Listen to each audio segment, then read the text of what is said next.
অনেক দিন পর সকালবেলা রুটি আর নিরামিষ পাঁচমিশালি তরকারি রান্না করলাম। এই গরমে ইচ্ছে করলেও পছন্দের খাবারগুলো তৈরি করা হয়ে ওঠে না। নমস্কার, কেমন আছেন সবাই? এখন বাজে সকাল 7টা মতো। এই প্রচণ্ড গরমে বেশি বেলায় রান্না করতে অনেকটা কষ্ট হয়, তাই চেষ্টা করি সকাল সকাল উঠেই রান্না কমপ্লিট করে নিতে। বেশ কিছুদিন সকালে রুটি তৈরি করা হয় না। মাঝখানে একদিন শুধু পরোটা তৈরি করেছিলাম, কোনো সবজিও রান্না করা হয়নি। আজকে রুটির সঙ্গে নিরামিষ পাঁচমিশালি তরকারি রান্না করছি। এটা কিন্তু খেতে অনেক মজার। সবজি হিসেবে দিয়েছি আলু, বেগুন, পটল, মিষ্টি কুমড়া। মিষ্টি কুমড়া ছাড়া এই সবজিটা ঠিক জমে না। বলতে গেলে মিষ্টি কুমড়াই এই সবজিটা রান্নার প্রধান।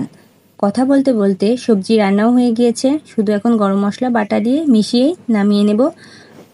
এদিকে এখন রুটিগুলো ছেঁকে নিচ্ছি। সবজিটা সিদ্ধ বসিয়ে রুটিগুলো তৈরি করে নিয়েছি। একটু পরিকল্পনা না করে কাজ করলে কাজ তাড়াতাড়ি হয় না।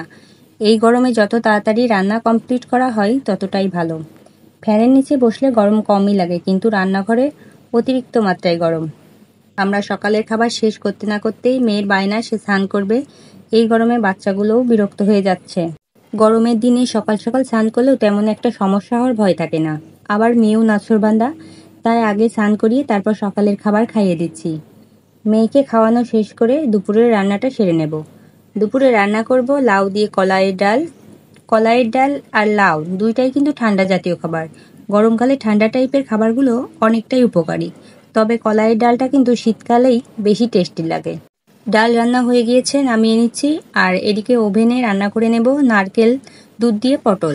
কয়েকদিন আগে একবার রান্না করেছিলাম, এত ভালো লেগেছিল তাই আবারও রান্না করছি। ডিপ ফ্রিজে সবসময় নারকেল কুড়িয়ে রেখে দেওয়ার চেষ্টা করি, তাহলে ইচ্ছা করলেই তৈরি করে খাওয়া যায়। কারণ নারকেল ছাড়া একদমই টেস্টি হয় না।